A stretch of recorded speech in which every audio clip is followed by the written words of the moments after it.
Ray Brown's Talkin' Birds. Made possible by the generous support of the Birdwatchers General Store, Orleans, Cape Cod.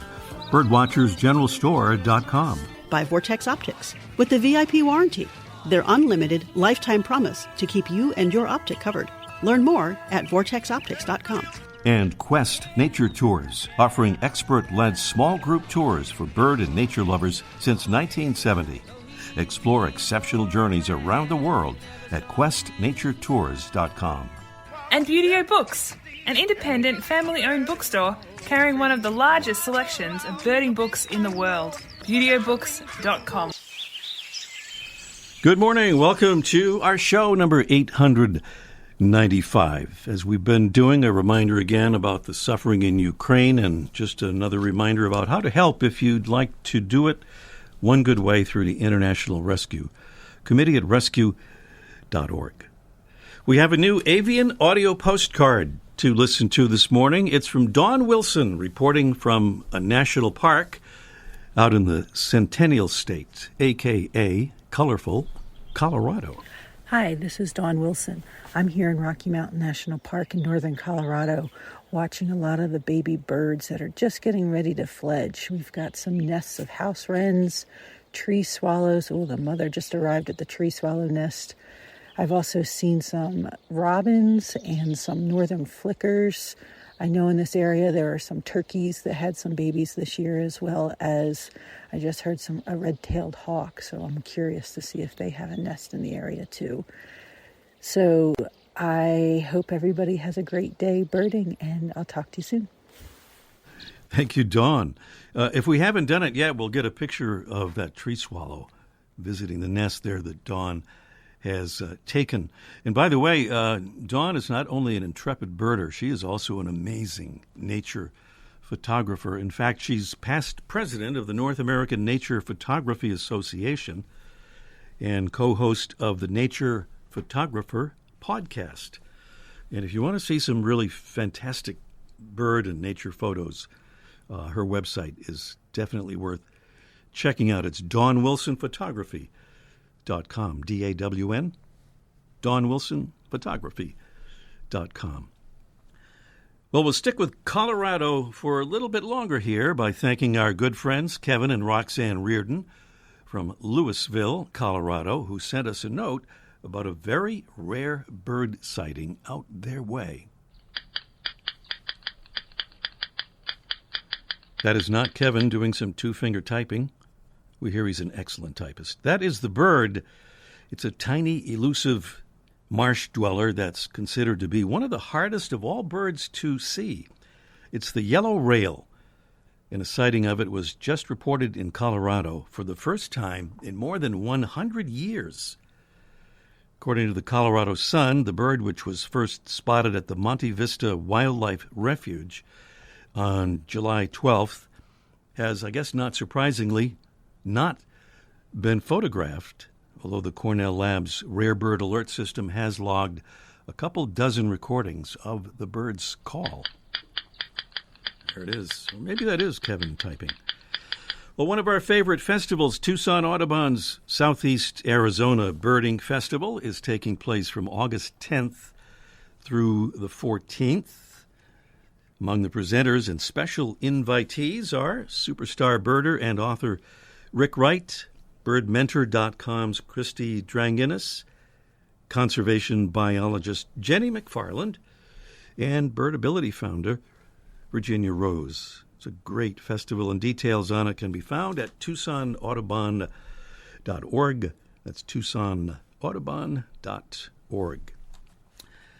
A little bird flu update. The Centers for Disease Control and Prevention, CDC, released a new avian flu update this week, but the latest information within that update was issued on the 5th of May, more than 3 months ago.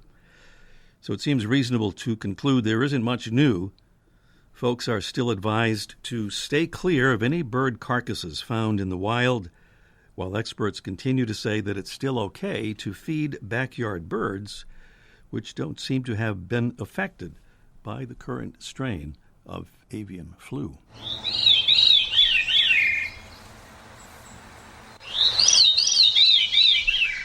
That pretty intriguing sound is that of our mystery bird. This is a preview of our mystery bird contest. A little reminder here, if you're not hearing our show live and would like to, so you could enter a future mystery bird contest, just go to talkingbirds.com.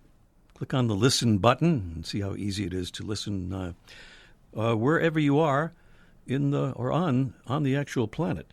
Our mystery bird, this is a preview of the contest coming along in just a bit. Some clues include these. Our mystery bird is a songbird of damp deciduous forests with tawny brown upper parts, a buff-colored chest and throat, rather faint reddish-brown spots, a grayish-white belly, pale legs and feet, and dark eyes. Our bird, which feeds mostly on insects and other invertebrates during the breeding season, mostly fruit in late summer and fall, breeds across southern Canada and much of the northern half of the U.S. and winters in South America. There's kind of something interesting about that breeding territory. We'll talk about that after the contest. There's the sound again. Our prizes include, from classic brands, the ever-popular Droll Yankees Observer Window Feeder, which attaches securely to your window and provides an unobstructed view of visiting birds. Plus a 12-ounce bag of bird-friendly, shade-grown, certified organic, fair trade, and delicious Birds and Beans coffee. If there's time for our bonus question, we'll also try to give away a $20 certificate for Wisdom Supply. Those are the folks that make those plastic-free books and notepads and journals and other supplies for classroom and office. All part of the Mystery Bird Contest coming along a little bit later in this morning's show. Meanwhile, out back here, out in the Talkin' Birds garden, we're starting something that we modestly call the Milkweed Project. That's right, it's a small project with a big intro. So why milkweed? Well, I say a small project. Our part of it is very small, but it's a big, big project elsewhere, all over, in fact. So why milkweed? Well, the migratory monarch butterfly subspecies was recently added to the International Union for Conservation of Nature, IUCN, Red List of Threatened Species as endangered. Not surprisingly, the reasons for the population decline include habitat destruction and fragmentation, increased pesticide use, and a changing climate. The National Wildlife Federation also points out that the growing popularity among gardeners of non-native plants like tropical milkweed, and surprisingly maybe, butterfly bush, is also a problem because these plants don't support a healthy and full migratory monarch butterfly life cycle. So how can we regular folks help? The National Wildlife Federation says just plant some native milkweed and companion nectar plants outside your home and encourage others to do the same. Key word there being native, associated with milkweed. So what we did here is we got some native monarch-friendly plants through the National Wildlife Federation's Garden for Wildlife site, and we'll be planting them after the show today in our Talkin' Birds garden. And here's the address for anyone who'd like to get some of these plants for butterflies and to learn a whole lot more in the process. It's gardenforwildlife.com. That's gardenforwildlife.com. So we like butterflies and lots of other things around here. One thing we don't like is plastic straws.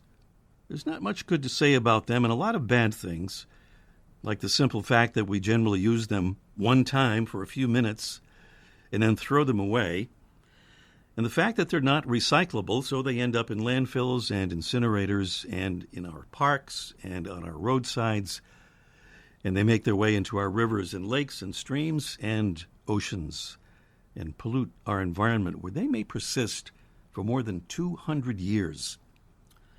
Plastic straws can sicken and kill seabirds, fish, sea turtles, manatees, dolphins, and other animals when they get lodged in their noses and throats and stomachs. And as plastic straws are exposed to sunlight and waves and wind in the ocean, they begin to break down into smaller pieces called microplastics, tiny particles that can infiltrate the bodies of all living things, including humans.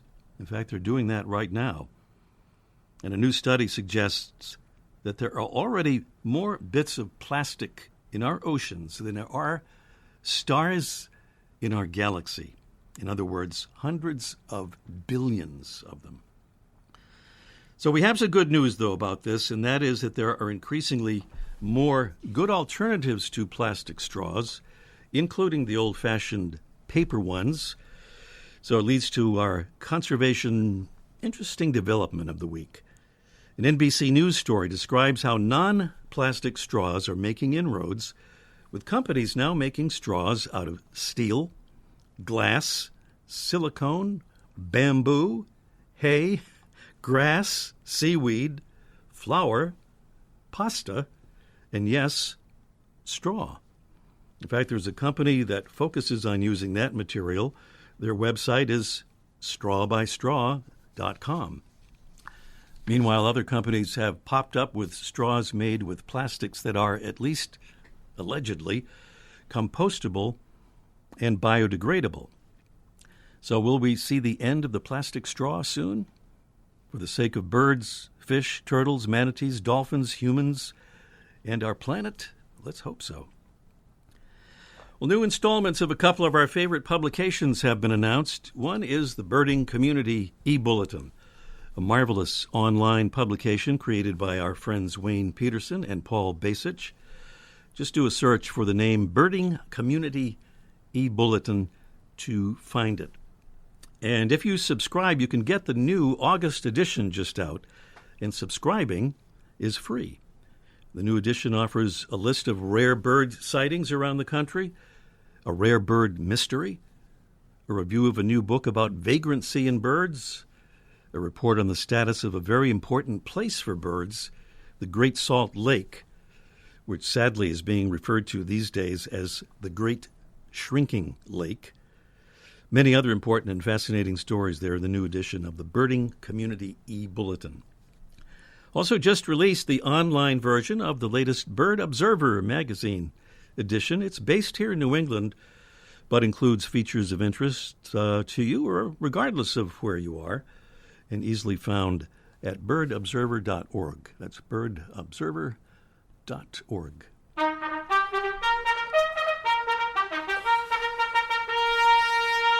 So what we try to do around here is get the word out about the wonder of birds and the importance of conservation, and our ambassadors are folks who help us do that.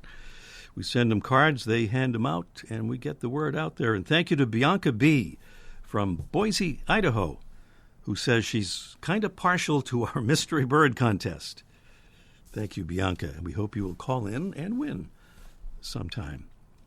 And Azir Serenas from Houston, Texas.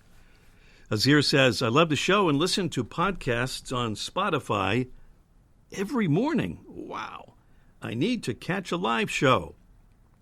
Hope you will, Azir. Maybe you'll call in on the Mystery Bird contest. Azir also says, and I am a hobbyist animator and was wondering if I was allowed to make any cartoon visuals using any previous Ask Mike segments or Featured Feathered Friend audio. Well, we were honored to give a thumbs up to Azir's idea, and we'll look forward to getting a look at some of them. Thank you, Azir. And speaking of ambassadors, here's another one describing why he became one. My name is Dylan Bartles, and I'm calling from Orange City, Iowa. I became a Talking Birds ambassador because I really value conservation and agriculture and birds and anything that has to do with informing other people about those subjects. I think that by being a Talking Birds ambassador, I can do my part in helping spread the word about the good that birds provide for us. Talkin' Birds listeners, we hope you'll become a Talkin' Birds ambassador. Just visit our website, click on the contact button, and then choose the Become an Ambassador option. We'll send you some info cards to hand out to your friends and neighbors. That's the contact button at talkinbirds.com. And thanks. Well, still to come on our show today, we'll cruise to Cape Cod for Let's Ask Mike live segment with Mike O'Connor of the famous Birdwatchers General Store. And I think he'll answer a question: are there alternate foods at your feeder for hummingbirds? Instead of just the usual, sugar water. And up next, 5 fascinating phalarope facts in our featured Feathered Friend segment, presented by Birdwatching Magazine. For more than a quarter century, Birdwatching has been North America's premier magazine about wild birds and birding. Stay tuned for 5 fascinating phalarope facts about our featured feathered friend, the Wilson's phalarope, a slender shore bird with a long, thin bill, a distinctive white eyebrow, and flashy white, black, and chestnut coloring that's reflected in its scientific name, Phalaropus tricolor. Fact number 1, the plumage of the female Wilson's warbler is usually brighter than that of the male. That leads us to fact number 2. At breeding time, it's the female Wilson's phalarope that does the chasing. And fact number 3, it's the male who sits on the nest to incubate the eggs, while the female leaves the scene to find a new mate. Fact number 4 is that when phalaropes spin on the water to bring food up to the surface from below, some go clockwise, some go counterclockwise, but no individual goes in both directions. And fact number 5, Wilson's phalarope chicks can swim 1 hour after hatching. And here's one more fascinating phalarope fact, courtesy of the Sibley Guide to Bird Life and Behavior. At migration time, Wilson's phalaropes can add as much as 55% of their body mass in fat. In fact, they sometimes get so fat they can't walk. Fortunately, they can fly, although from the water they need a long runway for takeoff.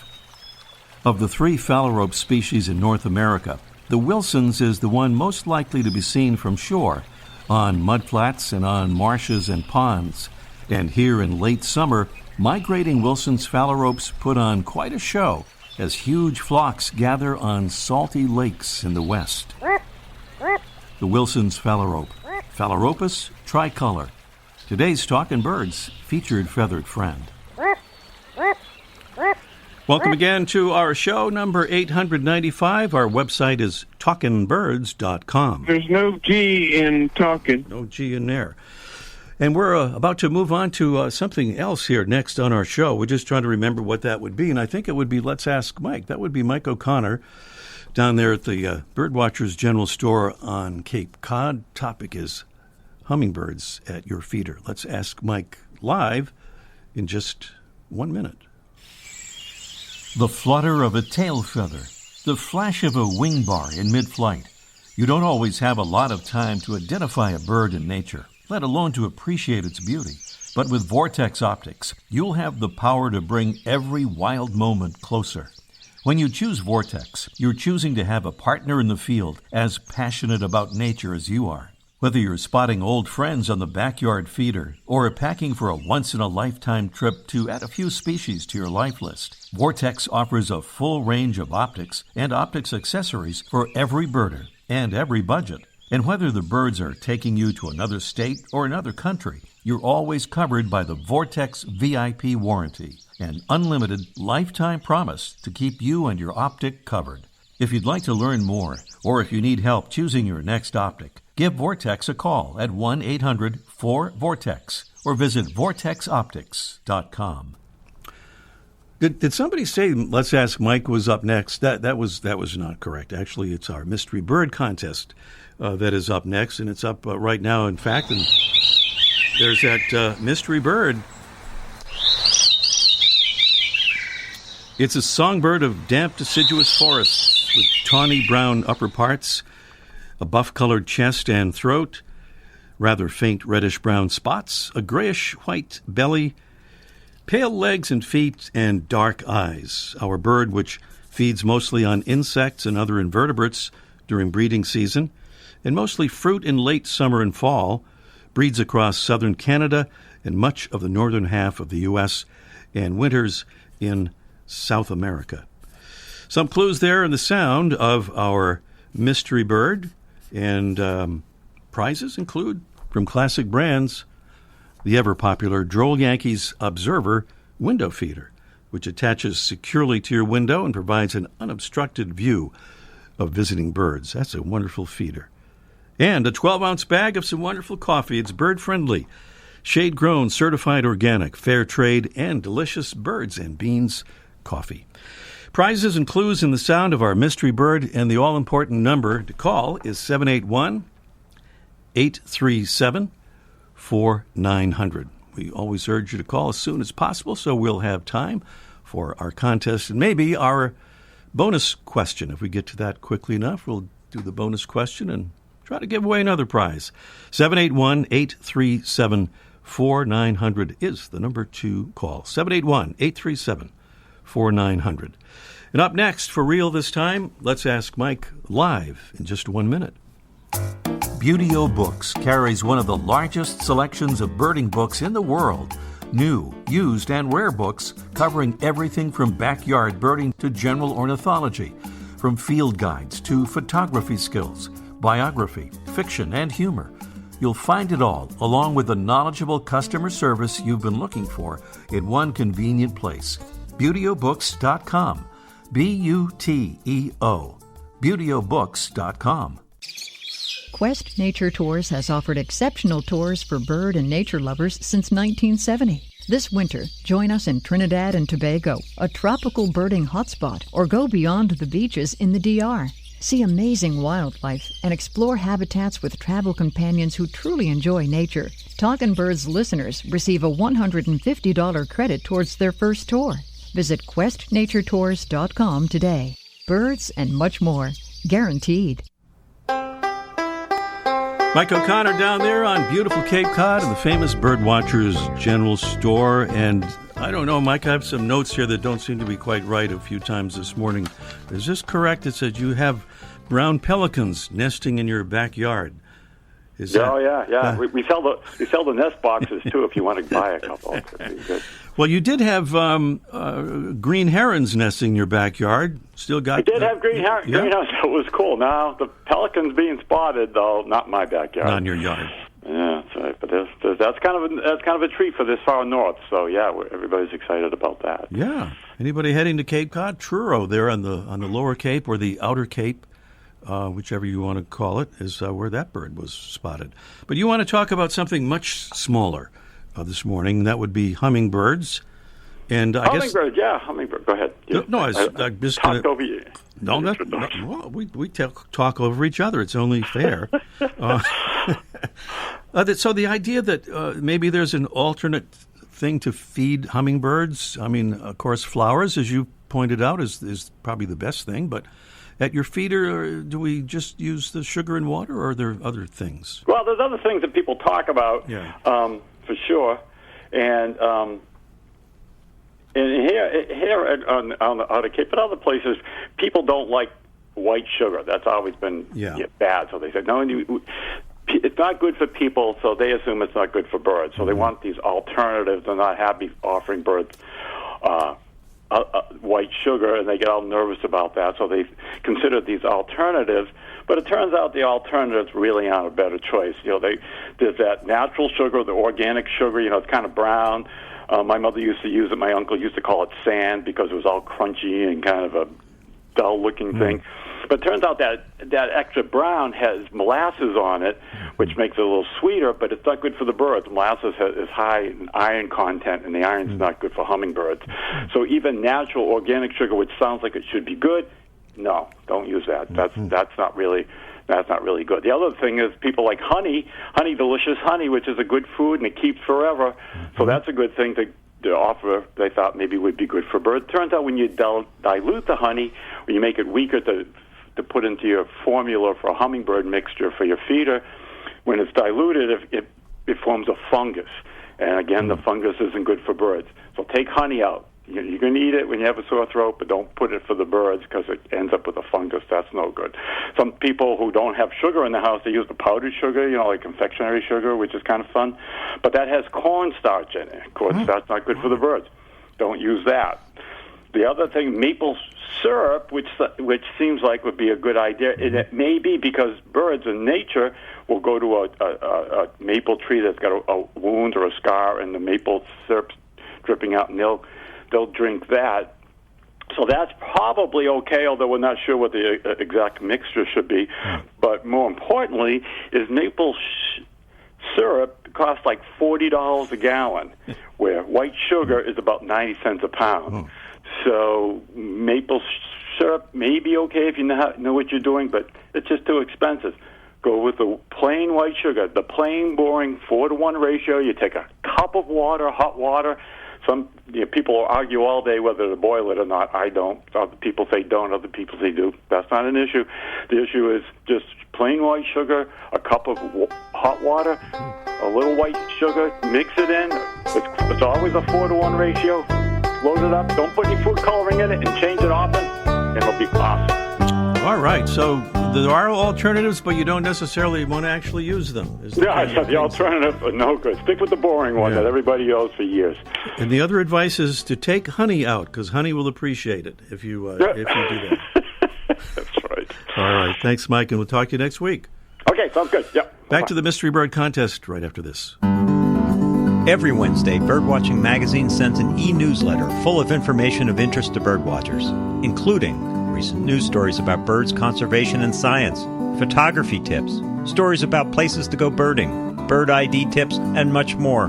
Best of all, the newsletter is free. Sign up today at birdwatchingdaily.com/newsletter.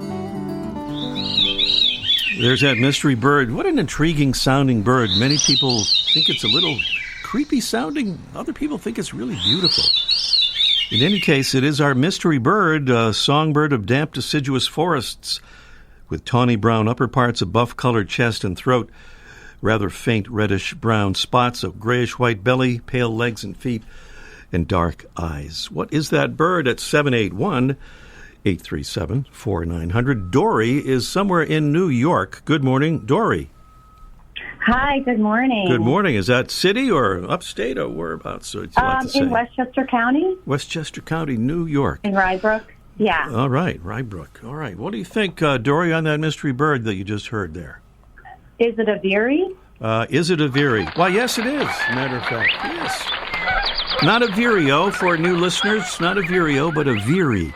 A member of the thrush family, pretty similar to wood thrush and hermit thrush and Swainson's thrush. I mentioned that thing, by the way, Dory, about this bird breeding, or wintering, that is, in South America. It was thought for a long time that it wintered all across the northern part of South America, but a new study says its wintering grounds are restricted to just central and southern Brazil. Kind of a very picky bird, but it seems to be working out so far. We hope it stays that way. Hey, we might have time for a quick bonus question. Would you like to try it?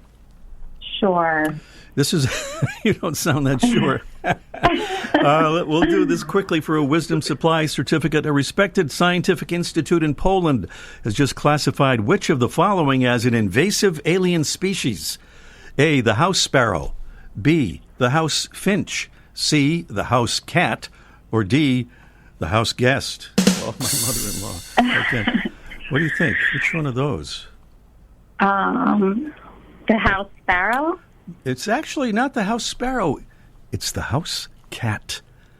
We'll talk more about next week about why they said that. It's a bit of a controversy, as you might expect. But the house cat declared there by a scientific institute in Poland as an invasive alien species. Dory, stay on the line and we'll arrange to send you those other beautiful prizes. Thank you. Thanks for calling.